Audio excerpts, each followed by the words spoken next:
Greetings,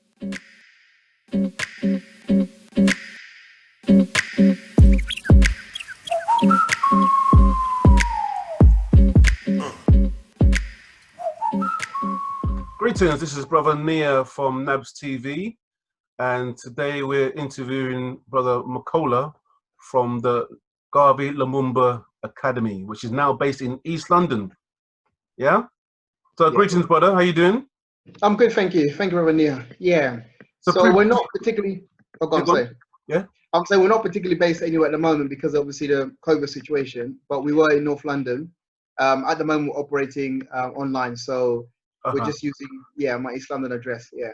Oh, I see. Okay, yeah. Okay, yeah. So you're universal. yeah. So how did you cope as a school? How did you cope during lockdown? What happened? I mean, it's difficult because what we do, we don't just have a place where children come in and learn, so like a school format, but we also have the home stuff. We do the home tuition and the home support, so we tutor the children at home, and we have the relationship with the parents, supporting them whatever issues they're having at school with the children. So that was difficult. Online or in person? In person, that's in person. So that was difficult because a lot of the time when we do take on home tuition, we do take on children who are struggling, who've got issues, behavior management issue. Sometimes it's parents who come from countries like Angola, Congo, where English is not the first language. So they're trying to navigate through the system. So that was difficult for them because they had to try and obviously observe all the laws and what have you, all the all the COVID restriction laws. So it was difficult, what have you, for them and for the children. So, but we kept in contact with them, and of course, mental health was and anxiety. So that was really difficult for a lot of the parents, because what people don't understand is when you don't understand the language and the culture that well, particularly in a time of this sort of pandemic and anxiety and all this kind of national crisis, things are a bit more heightened because you haven't got a clue what's going on, or all the nuances, So yeah, it was difficult for a lot of them, for the parents and the children as well. But we pulled through. So yeah, we offered them support we could do. We pulled through, and I think a lot of the parents actually, I'm sure you hear this a lot. Having children at home was good for them. A lot of the children as well having their mums and dads. Some of them. Yeah. So how did the Garvey Lumumba Academy start, and how did you get the name? Yeah, so we started in 2013. It was really not a side of school initiative as such. It was more a program to attract and to engage with a particular group of Africans from Angola, from the Congo, particularly during the 2011 protest movement that set off after the election in Congo was stolen by the previous president. So there was a mass movement. There was a group of people asking questions about institutions and organizations and business, the kind of stuff that Africans sort of ask about when they're emotion. And we wanted to sort of do something that would tap into that energy and that kind of need. And then of course it led into development of Garvey Lumumba School. So we got obviously Garvey from Marcus Garvey. We wanted to bring together Africans from the Caribbean background, and indeed we got Lumumba from Patricia Emery Lumumba from the Congo. So we wanted to bring together those two group of Africans. So that's where the name comes from. And then one way or the other we became, if you like, a Saturday school. When we first started out, we began to change and develop the services that we really wanted to do. But initially, we began to operate like a Saturday school, as in Saturday people come and we help them with work and we teach them about African history and what have you. So who are the other personalities involved with setting up the school? So it was a kind of coalition between members of the Huru movement, activists from the Congolese community. So members of the Huru movement, including many Africans from the Caribbean, and then activists from the Congolese community, obviously people from the Congo. So it was a sort of coalition of different groups of people. So who are the main people involved? What are their names? We had Brother Pasi, we had Brother Likai, we had Sister Mati, we had Sister Koshinda from the Huru movement, we had obviously myself. We in time we had Brother Andrew. Was a really sort of a teacher who came in from all kinds of, there was lots of knowledge of African history, and he came in and really brought that. Brother Cassie, who some of you might know, who made a Generation Revolution, he made a documentary. He came in and was involved, and there was other people as well who were involved. We came and went, Brother Wambila, who made some videos for us, and we had Brother Musengo, who wasn't involved hands-on, but he definitely was sponsoring us and doing some of the background stuff. And we had my sister Gladys, who was involved in doing some of the documents for us, and my other sister Maya, who was also another person who was in the background doing stuff. So and in between, there's been other people coming in and helping us out. So it's been a real kind of community effort. So yeah. Okay. So what are the difficulties you've had maintaining the Saturday school structure? Yeah, I mean, I think as with all Saturday school, I'm sure they'll tell you, as with all sort of supplementary schools, apart from sort of the usual funding and what have you, the main bit has been, like we take Sister Vanessa, who's been a real key member in the last couple of years. She had to leave us because she went to do her full-time teacher training course. And that's what we've had, really. We've had really good staff coming, Sister Mariam, Delka, amongst others who come. These are young sisters who are in their teens, in their sort of 18-year-olds, 17-year-olds. They'll come, they'll work with the younger children, really, really good at what they do, really good, maths and science and what have you. And then they'll move on to go to university and leave London and stuff like that. So we're losing a lot of good staff, and we can't always replace the ones we're losing. So that's always been a key kind of problem. You can't really expand, and you can't maintain the same level of service because obviously you're not getting the same kind of people and the commitment and the skills that they bring. So of course we have Sister Clarissa, who used to, amongst other things, she would actually cook food for the children. So when we finish, when we have lunchtime, we tell the children food, because obviously they'll bring all kinds of food. Some will bring healthy, some will bring unhealthy food. So we would have. I had a taste once. What's that? I had a taste once. Yeah, yeah. So she would do the the food for the children at the end, a hot soup. So that was really good. And so I mean, when you lose someone like that, then you can't always replicate the same service. So those are some of the problems that we had. So staff coming and going, and not kind of being stable. What about premises? Premises, we haven't been hit that bad with premises. I think with the partnership we had with the Haringey Council using the library service, the library facilities, that's been really good. Because I mean, at first we started off using Selby Centre, which is a kind of a community venue for different groups of people in sort of Haringey area of that area, that area of Haringey. And it was used historically by obviously Turkish and Kurdish community, but particularly Congolese community as well. When Congolese first came here, we were known as under the name of Zaire. A lot of Congolese community were using it to have parties and meetings and stuff like that. So we were based there first, primarily, as I said, to target Africans from the Congo.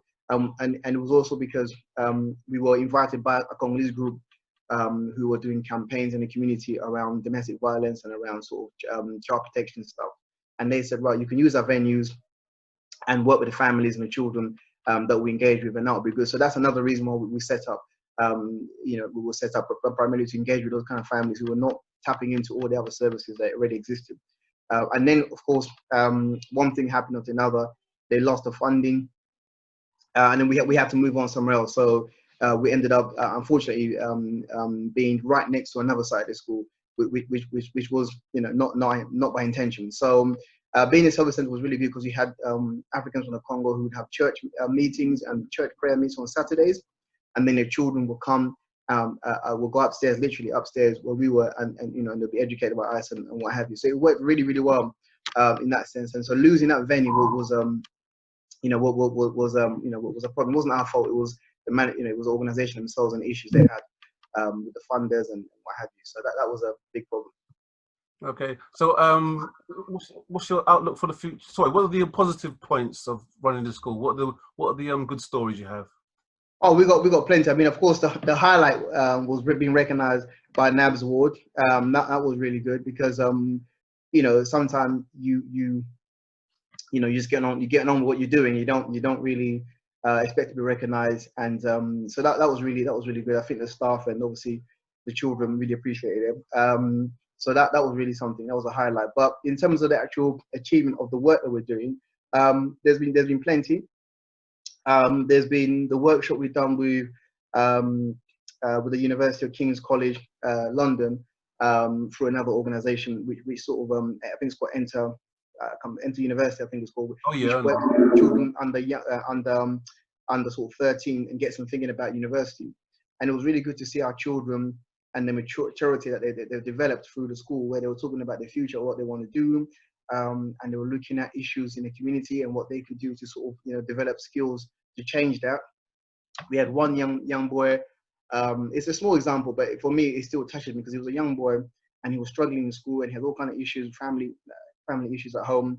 And he came to the workshop and he left the workshop saying he wants to become a brain surgeon. And Wow.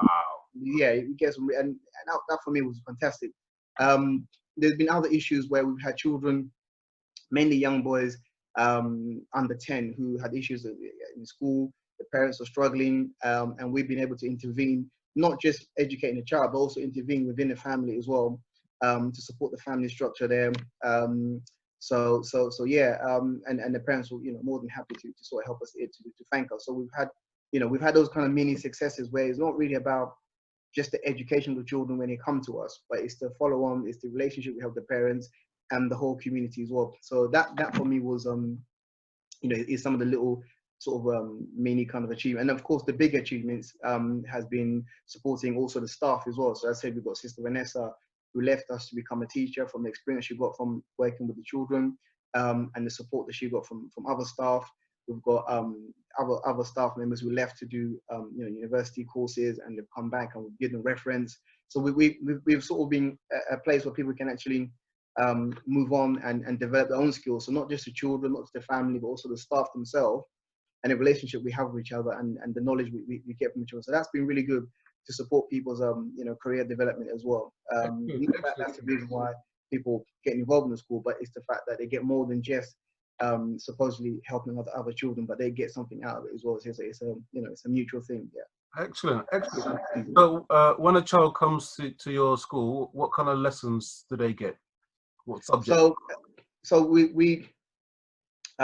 we offer in terms of the package or side of the school, it was we will do what we call African studies, and then also we have assembly, which deals with what we call African morality, where we teach the children what it means to be a good African, what it means to be excellent African, looking out for each other, using your skills to help other people, and just kind of being a community player. So that's what African morality. That's what we teach the children, how to be excellent African. And if throughout the time they're with us, they're doing good things at home, they're doing good things in the community, as in their school, and they're doing good things in our school as well. We get reward, they get certificates, they get taken to places, nice places. So we do that side of it as well. So it's not just about academic, but it's also about the morality and the spirituality and that kind of stuff. So then we have the African studies, as I said. We might focus on one person, and the focus is usually is an individual and how we can learn from that individual about how they overcame challenges, how they use their skills to help other people. So we always look at a question, which is what makes this person an excellent African. So we might focus on Marcus Garvey, we might focus on Patricia Lumumba, we might focus on a particular inventor. So there's a range of different Africans, what have you. Might focus on, might do a science focus, that particular term, and then we do a trip to a particular science venue, what have you. So we do that. But then of course, we know that the children are, in British education system, and then we do the homework support, or we might focus on, so because we had tutors who would work on 1-to-1 or 2-to-1 with some of the children who had similar issues. It might be maths, it might be English that they needed sort of improving. So they'll get that as well. So they have the morality assembling, the African studies, which is more of like academic English type skill developing, but also thinking. And then we'll do the support, the academic support based on what they get in school. So it'll be a skill, math skill, what have you, depending what needs they have. So they'll be put into age group or skill group. So that's how we function. And then those who can't come, or those who, for one way or the other, prefer the home tuition, then we'll send someone to work with them. So that's been good, yeah. And what the other achievement I forgot to mention was the fact that we noticed there's loads of young Africans from the age of 16 upwards, particularly university age. Right now, they're doing nothing. The whole of summer, they're doing nothing. They've got all these skills, all this knowledge that they've been learning, And what we recognized was, instead of trying to get teachers who are already overworked, or trying to get members of the community who are already overworked and tired, we've got a whole vast resource of our young people who we don't use. So we thought, well, let's employ them. Not have them as volunteers, but actually employ them so they can work for the community rather than working for McDonald's or working for Primark, you know, and being wasted away in terms of their skills. But let's have them work with younger African children and put something back to the community. So that's really, I think, that model has been a real success, and we're still using it, you know, where we can. And we deliberately went to employ African children, not anyone who we think is good at what they do, because we wanted to make a point to the younger children who are primary school children that, you know, it's that kind of mentorship or teaching, you know, teaching by example, leading by example. So they're struggling with maths and they have someone who's older who looks just like them, teaching them maths or teaching them science, you know. So there's that also that element of mentorship as well, indirectly through the tuition as well. So that's a model that we tried and has been really successful. You know, the parents have always been shocking, always shocking to see an 18-year-old or 17-year-old come into their house and working with their children, and the impact it has, you know, has really been something. Another achievement within their home tuition has been to see, we were tutoring one boy, and he's got little siblings, and what we began to notice that as he moved up the school years, he was the one who's now teaching his little siblings, and he would, so when he was being tutored, the other children would be listening, they would sit down, and it became a whole cultural, you know, the whole cultural learning changed completely. Yeah, the whole cultural learning changed. And they were teaching their parents things they were learning from us. They were teaching their parents and asking questions, you know. So it was just fantastic, you know. So that's been another achievement. And some of these things you can't capture via video or via, you know, and it's just one of those things where you have to be there to see it, to kind of appreciate. But yeah, so that's another achievement. So now that you're online, how are you gonna transform the one-to-one teaching to online? So we've been a little bit silent. Some people might notice that we haven't really been out there promoting our stuff, because we wanted to try it out first. We didn't want to, you know, promote something that we weren't too sure about. So a lot of the parents, they struggled. Sorry? Ran a little pilot. Yeah, pilot. Yeah, because we've got. I mean, what we noticed. So the first couple of weeks during the lockdown, we began trying out online. So the people that we choose on in the house, we made it online, and it worked really well because a lot of the parents had access to computers and stuff because of the school support. Then come August, some of the parents began to lose, have to give back their laptops and what have you. So that became a bit tricky. So you had problems with organization in the family. So some families, you might have mom and dad, you know, they do night shift, they're tired. So you're tutoring a child in the morning, you know, no one's around to keep an eye on him and what have you. So there was issues like that. There was issues of technology obviously failing us. But what we decided to do is go for a mixed model like we've done in the past. So it will be online tuition, particularly because we've got lots and lots of ex-staff who are living outside London, who are able to offer their skills still, but obviously via online. So we've got that access now, so they can offer that to the children who want it. And then we're still going to do the home visit where it's possible. And where it's possible, we're going to organize community events where we go, you know, we do trips and stuff together. We might do workshops online, or workshops, you know, in a meeting where it's possible. So we're going to try and sort of do, you know, substitute where we had the African assemblies and morality, African studies. We'll try and look at different ways of dealing with that, because obviously everyone's kind of, you know, going slowly to see how things are going. Because even if libraries are open, venues are open, we're still not sure how legally how to do all this stuff. So we no one wants to get in trouble. You know, we don't give an excuse to come for us. So everything's just going to be sort of on trial basis. But ideally, in the future, what we wanted to do is develop links with actually Africa itself. So we wanted to do a situation where our children can, you know, if they want to become brain surgeons, for example, we can give them access to the best universities and you know, institutions around the world, or, you know, links with Africa, and to develop a sister school in Africa itself. So offer a wide range of curriculum, so children can learn, you know, herbal medicine, farming, you know, all this kind of stuff that's not offered to them in the British education system. I suppose going online actually broadens out your market as well. Yeah. Yeah, it does. Yeah, so it's something that we're trying out.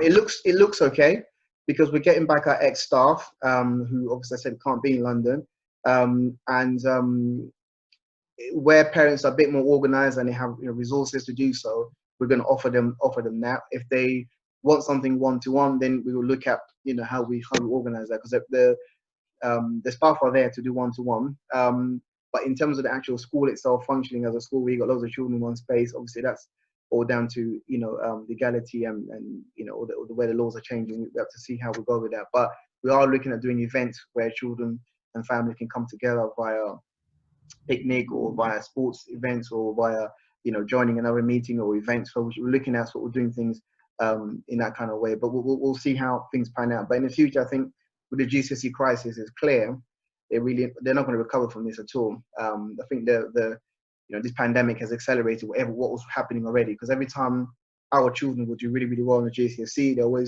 they changed it from, you know, A's and B's to number 1 to 9, and you know, so it's going to get worse and worse, because every year there's always some kind of crisis.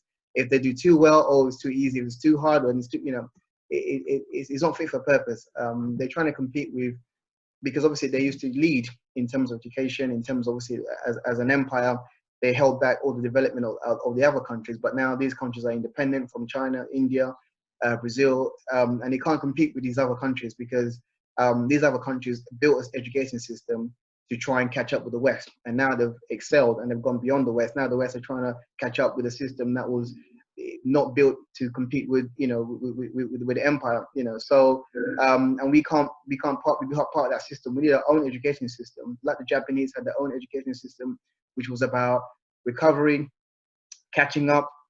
We need to look at, okay, what is it that we need as a community, as a nation, to help us with the issues that we have, with the illnesses, with the mental health problems that we have, in terms of the development that we need, and let's build education system around that. And that's obviously the ultimate goal, I think, for all sides of the school, but particularly for our side of the school, where we have a direct link with Africa. We've got lots of children and members born in Africa, have links with Africa, so we want to try and develop those links even more. So yeah, so that's the kind of where we go in the future.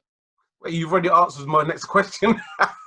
So Yeah. that sounds absolutely brilliant. The community support and the support that you give at home is absolutely brilliant. This is really good news. This is the kind of news I want to get out through NABSS TV, to let people understand that, you know, a Saturday school isn't just, you know, about A, B, and C on a Saturday behind a desk. It is about the full holistic child support, and there's also support in the home and support for parents as well. So this is a really good interview. Thank you very much for what you're doing, and you and your team. Thank you, Rania. But I'll just say something. Say something quickly, and that is this: people always talk about how in the Black community, everyone wants to be a leader. I understand where that's coming from, but what we found in our school actually is quite the opposite, and you find it in every organization. People want to appear to be a leader, but what we found is that one of the biggest problems we've had, actually, just thinking back to the question you asked me, has been that nobody wants to step up to be a leader. So whereas people always think that, oh, there's always, you know, power struggles in different organizations, that's a different kind of discussion. You know, power struggle in terms of the politics and who should be the next president of Africa, and that's different. But what we're talking about here is that community leaders, there's not enough of them. So in governing the school, there's so many things, as I mentioned, that we want to do. Each of those things we want to do need a leader to come in and take it forward. And what you find in different organizations, and indeed our one, is that nobody wants to be a leader and take things forward. So it's not that there's too many leaders, it's that there's not enough leaders to take things forward and say, look, I like that idea, I want to, you know, take it forward. So we've struggled with that, because we've had people come, take leadership, and then they can't really maintain or what have you, and then sort of move on. And that's always been a problem. You know, people don't just leave, but they leave with all the leadership skills, or people don't want to lead, you know. That's always been a problem. So the problem I've had is that it's across the board. It's across, when it comes to education, it's across the board, because it's not something we make money out of. Yeah, this is something we do for love, and then the power struggle comes when money's involved. Yeah, you understand? Stampede for funding all the time, and supplementary schools there isn't much. That's true. That's absolutely. So that's been a problem. And also, what I think the biggest mistake we made was that initially we worked with people who are all similar age, and what you find is all of us were having children, were getting married, so it was difficult to maintain that, like I said, same level of service and balance, home life. So that was a big challenge. But that's why we need to recruit the young people and keep them there as well. So you're right. I think when money's involved, recruit some elders. Yes, that's Who've true. been there, done that. Yeah, I've got unemployed. Yeah, yeah. No, that's true. I didn't think about that. I think that's another area of work. Yeah, we've got to recruit the older ones as well. The elders when they're retired. Yeah, don't go back to Jamaica. Come work with us here. Well, they can do it online from Jamaica. You never know. Yeah. No, I didn't think about that actually. That's really important actually. Yeah. So that's something to think about, the young people and the elders, because I think when you got those two together, perfect, because they're more stable and more dynamic as well in terms of you got stability and dynamism. Yeah. Yeah, make it intergenerational. Yeah, absolutely. Yeah. So, Brother Makola, thank you very much for your time. It's been thank you for your work. Yeah, and the support you've been giving us for the future. Yeah. And keep in touch. Yes, I will do. Thank you. Pleasure.